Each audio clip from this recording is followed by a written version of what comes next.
கிரெட் friends இது பார்த்தீங்கன்னா Fiat Linea. இந்த வண்டி வந்து பார்த்திங்கன்னா ஒரு 2015 மாடல். இந்த வண்டியில் வந்து பார்த்திங்கன்னா ஒரு மேஜர் ஒர்க்கு தான் நான் பண்ண போகிறேன் ஃப்ரெண்ட்ஸ். இதில் வந்து பார்த்திங்கன்னா ஒரு ஈஜிஆர் ஒர்க்கை நான் பண்ண போகிறேன். அதேமாதிரி வந்து பார்த்திங்கன்னா இன்டாக்ட் மேனிஃபோல்டை க்ளீன் பண்ண போகிறேன். டைமிங் செயின் கிளச்சோட ஒர்க்கை வந்து பார்த்திங்கன்னா இதில் நான் சர்வீஸ் பண்ண போகிறேன். அதுதான் இந்த வீடியோவில் போடுறேன் பாருங்கள் ஃப்ரெண்ட்ஸ். இந்த ஃபியட் லீனியா 1 கிலோமீட்டர் வந்து பார்த்திங்கன்னா 1,25,000 கிலோமீட்டர் ஓடி இருக்கு. இந்த இன்ஜினில் வந்து பார்த்திங்கன்னா கம்பெனியோட ப்ரொசீஜருக்கு ஏற்ற மாதிரி வந்து பார்த்திங்கன்னா டைமிங் செயினை சேஞ்ச் பண்ணோம். இந்த டைமிங் செயினை வண்டியோட சர்வீஸை பொறுத்த வரைக்கும் வந்து பார்த்திங்கன்னா அந்த டைமிங் செயினை சேஞ்ச் பண்ணலாம். நல்லா இருந்ததுன்னா கூட வந்து பார்த்திங்கன்னா அதை நம்ம விட்டுடலாம். ஆனால் டைமிங் செயினோட நாய்ஸ் வந்து பார்த்திங்கன்னா இந்த வண்டியில் வருது. அது கூட வந்து பார்த்திங்கன்னா இவங்க புவர் பிக்கப் எழுதியிருக்காங்க. இதோட டைமிங் செயின் இப்போ நாய்ஸ் கம்மியாக இருந்தாலும் கொஞ்சம் ஓடினதுக்கப்புறம் வந்து பார்த்திங்கன்னா இதோட நாய்ஸ் அதிகமாகுது. அதே மாதிரி இதோட புள்ளிக்கிட்டே வந்து பார்த்திங்கன்னா ஆயில் லீக்கிங் பாருங்க. அந்த ஒர்க்கை நான் இதில் பார்க்க போகிறேன்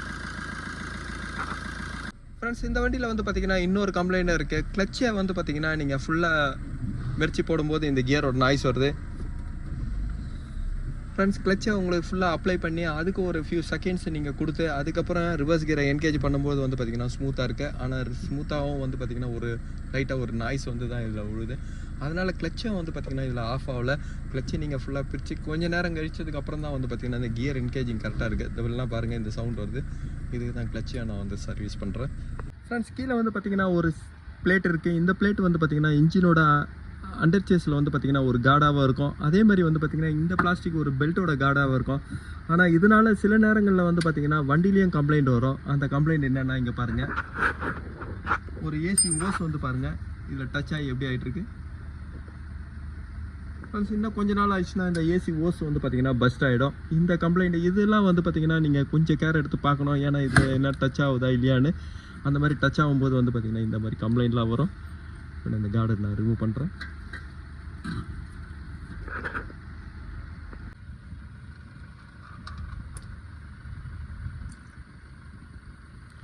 ஃப்ரெண்ட்ஸ், என்ஜின் ஆயில் ரொம்ப வந்து பார்த்திங்கன்னா ஒரு டைமிங் செயினுக்கு ரொம்ப மெயினானது. ஒரு ஆயில் எடுத்துகிட்டு இப்படி துடைக்கும் பொழுது வந்து பார்த்திங்கன்னா எவ்வளோ கார்பன் இருக்குது பாருங்கள். அப்போ இந்த என்ஜினோட மெயின்டெனன்ஸும் வந்து பார்த்திங்கன்னா புவராக தான் இருக்குது. இதனாலேயும் வந்து பார்த்திங்கன்னா டைமிங் செயினோட நாய்ஸ் வரும். இன்ஜின் ஆயில் பாருங்கள் எவ்வளோ பிளாக் ஆகிட்டுருக்கு. இந்த லீனியாவில் லோ பிக்கப்போட ரீசன் ஃபஸ்ட்டு வந்து பார்த்திங்கன்னா இந்த டர்போவோட ஓஸை செக் பண்ணுங்கள். டர்போவோட ஓஸ் போகும்போது வந்து பார்த்திங்கன்னா அந்த இடத்துல லோ பூஸ்ட் ஆகும்போதும் வந்து பார்த்திங்கன்னா பிக்கப் கம்மியாகும். டர்போ கம்ப்ரெஸ் பண்ணுற ஏர் எல்லாமே வந்து பார்த்திங்கன்னா இந்த வழியாக லீக் ஆகும்போது அங்கே லோ பிக்கப் தான் இருக்கும். இப்போ இந்த ஓஸை நான் சேஞ்ச் பண்ணுறேன். இந்த ஃபியட் என்ஜினில் இன்னொரு லோ பிக்கப்போட ரீசன் வந்து பார்த்திங்கன்னா இந்த ஏர் ஃபில்டரோட ஓஸ் தான். இந்த ஏர் ஃபில்டரோட இந்த ப்ரீத்தர் ஓஸ் உங்களுக்கு கட்டாக இருந்தாலும் வந்து பார்த்திங்கன்னா அங்கே லோ பிக்கப் வரும். ஏன்னா மேப் சென்சார்லேருந்து வர லைன் வந்து பார்த்திங்கன்னா உங்களுக்கு ஏரை கால்குலேஷன் பண்ணி அனுப்போம். அது இல்லாமல் உங்களுக்கு செப்பரேட்டாக இந்த இடத்துல பைபாஸ் வழியாக உங்களுக்கு ஏர் உள்ளே போகும்போது வந்து பார்த்திங்கன்னா அந்த இடத்துல லோ பிக்கப் தான் இருக்கும். இப்போ நான் இந்த ஓஸை நான் சேஞ்ச் பண்ணுறேன்.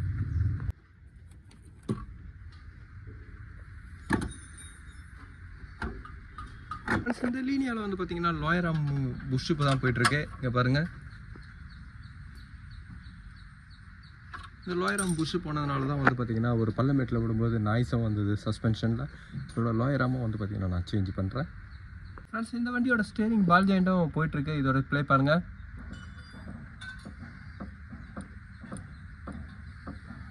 இதோட நாய்ஸ் வந்து பார்த்திங்கன்னா வண்டி ஓட்டும் போதும் கேட்கும். அதேமாதிரி டைராய்டு ரெண்டும் போயிட்டுருக்கு. கிளச்சு ஹார்ட்னஸ்க்கு ஒரு மெயின் ரீசனே வந்து பார்த்திங்கன்னா இந்த ஃபோர்க்கு தான். இந்த ஃபோர்க்கு க்ளீனாக இல்லைன்னும்போது வந்து பார்த்திங்கன்னா அங்கே ரொம்ப ஹார்ட்னஸ் இருக்கும். இப்போ இந்த இடமும் அதே மாதிரி இதோட பாட்டம் புஷ் இருக்கிற இடமும் உள்ளவும் பார்த்திங்கன்னா நான் இப்போ எமரி போட்டு க்ளீன் பண்ணியிருக்கேன் ஃப்ரெண்ட்ஸ். இதோட கிளச்சி ரிலீஸ் பேரிங்கோட ப்ரைஸ் பாருங்கள், 758 வரும். இதோட பார்ட் நம்பர் இது. இப்போ நான் கிளச் பிளேட் கவர் சிம்பிள் காட்டுறேன்.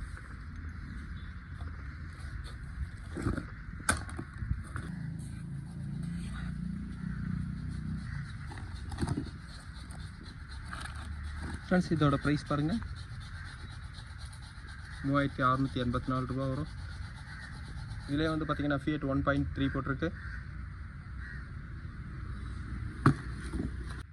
ஃப்ரெண்ட்ஸ், இப்போ கிளச் பிளேட் கவர் சிம்பிள் நான் ஃபிட் பண்ணிட்டேன்.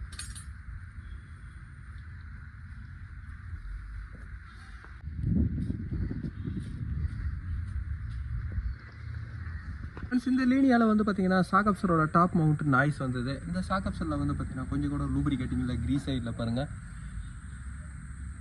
இதனாலேயே நாய்ஸ் வரும். இப்போ நான் இந்த சாக்கப்சரை லூப்ரிகேட் பண்ணுறேன். அதேமாதிரி இதோட ஸ்டெபிளைசர் ராட் எல்லாமே அவங்க சேஞ்ச் பண்ணியிருக்காங்க. லோயரோட ஆம் மட்டும் வந்து பார்த்திங்கன்னா இப்போ நான் சேஞ்ச் பண்ணுறேன்.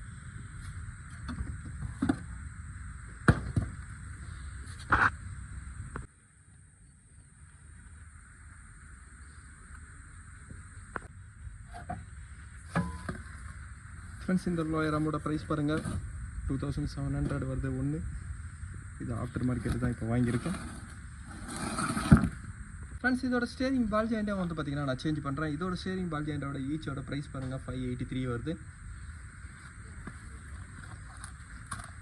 ஃப்ரெண்ட்ஸ் இப்போ ஸ்டேரிங் பால் ஜாயிண்ட்டை ஃபிட் பண்ணதுக்கப்புறம் வந்து பார்த்திங்கன்னா டைராய்டு எண்டு தான். இந்த டைராய்டு எண்டோட ப்ரைஸ் பாருங்கள் 626 வரும். ஃப்ரெண்ட்ஸ் ஒரு சைடுக்கு வந்து பார்த்திங்கன்னா ஸ்டேரிங் பால் ஜாயிண்டை டைராய்டு எண்டை சேர்ந்து 1200 வரும். டைராய்டு எண்டை ஃபிட் பண்ணுறேன். ஃப்ரெண்ட்ஸ் இதுலேயே வந்து பார்த்திங்கன்னா லெஃப்ட் ரைட் வரும்.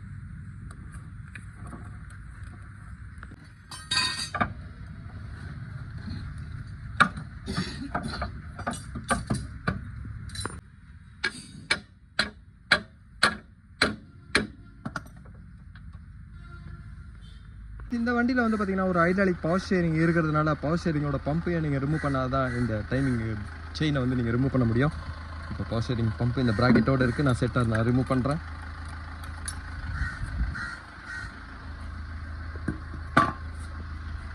இந்த சைடில் வந்து பார்த்திங்கன்னா பவர் ஸ்டேரிங்கோட ஒரு ப்ராக்கெட் இங்கே இருக்கும். இந்த ப்ராக்கெட்டை ரிமூவ் பண்ணுறதுக்கு இப்போ ஆல்டர்னேட்டரை வந்து பார்த்திங்கன்னா நான் ரிமூவ் பண்ணிட்டேன். EGR இன்டாக்ட் மேனிஃபோல்டை ரிமூவ் பண்ணுறது வந்து பார்த்திங்கன்னா இந்த இன்ஜினில் ரொம்ப காம்ப்ளிகேட்டடானது. அதுதான் இப்போ நான் ரிமூவ் பண்ணுறேன். இதில் 2 போல்ட்டுக்காக தான் வந்து பார்த்திங்கன்னா இப்போ நான் ஆல்டர்னேட்டர் ப்ராக்கெட் எல்லாமே நான் ரிமூவ் பண்ணியிருக்கேன். இந்த இன்டாக்ட் மேனிஃபோல்டை வெளியே எடுக்கிறேன்.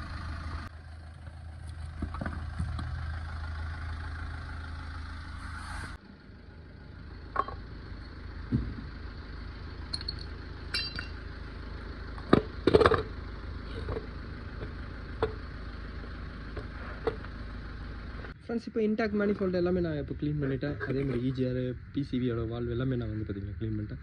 இதுக்கப்புறம் இன்டாக்ட் மேனிஃபோல்டை நான் ஃபிட் பண்ணுறேன்.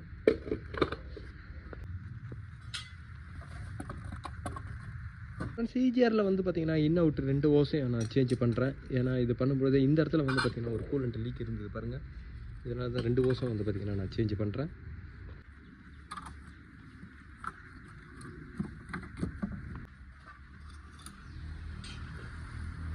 இதோட டைம் அட்ஜஸ்ட் பாருங்கள்.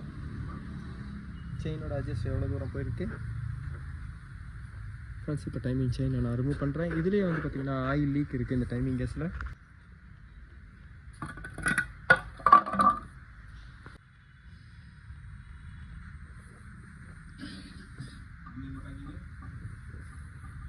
டைமிங் செயின் கிட்ட வந்து பார்த்திங்கன்னா நான் ஆஃப்டர் மார்க்கெட் தான் இப்போ இதில் யூஸ் பண்ணியிருக்கேன். இதோட ப்ரைஸ் பாருங்கள்.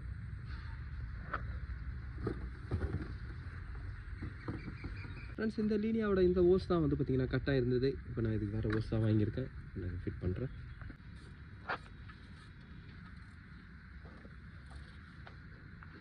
இந்த ஃபியட் லீனியாவோட ஆயில் சம்பை வந்து பார்த்திங்கன்னா நான் சேஞ்ச் பண்ணுறேன். ஆயில் சம்போட டென்ட் ஆகிட்டு இருக்க பாருங்கள்.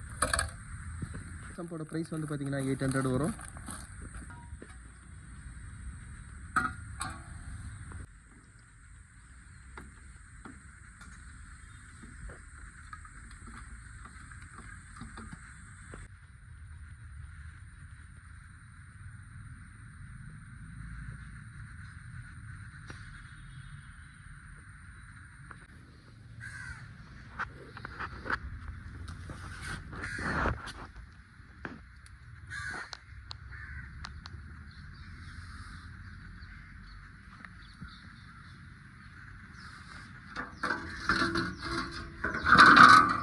இந்த ஃபியட் லீனியா வந்து பார்த்திங்கன்னா நான் ஸ்டார்ட் பண்ணிட்டேன்.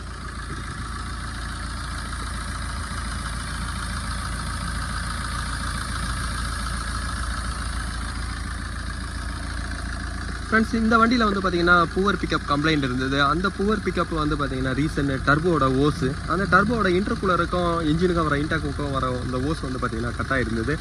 இன்னொன்று வந்து பார்த்திங்கன்னா ஏர் ஃபில்டரோட இந்த ஓஸு PCB வால்வு சொருகிற இந்த இடத்துல வந்து பார்த்திங்கன்னா இதுவும் கட்டாக இருந்தது. இதனால் என்ஜினோட கால்குலேஷன் வந்து பார்த்திங்கன்னா உங்களுக்கு மேப் சென்சாரில் உங்களுக்கு கம்மியாகும். அதனால் வந்து பிக்கப் கம்மியாக இருந்தது ரீசன் இருந்தது. இன்னொன்று வந்து பார்த்தீங்கன்னா suspension steering left right cut பண்ணும்போது ஸ்டாக் அப்சரோட டாப் மவுண்ட்டில் நாய்ஸ் இருந்தது. அந்த நாய்ஸுக்கு வந்து பார்த்தீங்கன்னா ஸ்டாக் அப்சரோட டாப் மவுண்ட்டை வந்து நான் க்ரீசிங் போட்டு பேக் பண்ணேன். அதே மாதிரி லோயரோட ஆமம் வந்து பார்த்தீங்கன்னா 2 சைடாக நான் அதுவும் ஸ்டேரிங்கோட பால் ஜாயிண்ட் டயரோட எண்டை நான் சேஞ்ச் பண்ணியிருக்கேன். ஃப்ரெண்ட்ஸ் இதில் வந்து பார்த்தீங்கன்னா கியர் பாக்ஸில் கிளச் பிளேட்டோட ஒர்க்கை நான் பண்ணியிருக்கேன். டைமிங் செயினை வந்து பார்த்தீங்கன்னா ஒரு ரெகுலர் மெயின்டெனன்ஸ் சர்வீஸில் டைமிங் செயினோ இன்ஜினோட ஆயில் சர்வீஸாக பண்ணியிருக்கேன். ஃப்ரெண்ட்ஸ் இந்த ஃபியட் லீனியாவில் ஒரு மேஜர் ஒர்க் தான் நான் பண்ணியிருக்கேன். இந்த வீடியோ உங்களுக்கு பிடிச்சிச்சுன்னா லைக் பண்ணுங்கள், ஷேர் பண்ணுங்கள். Thank you friends.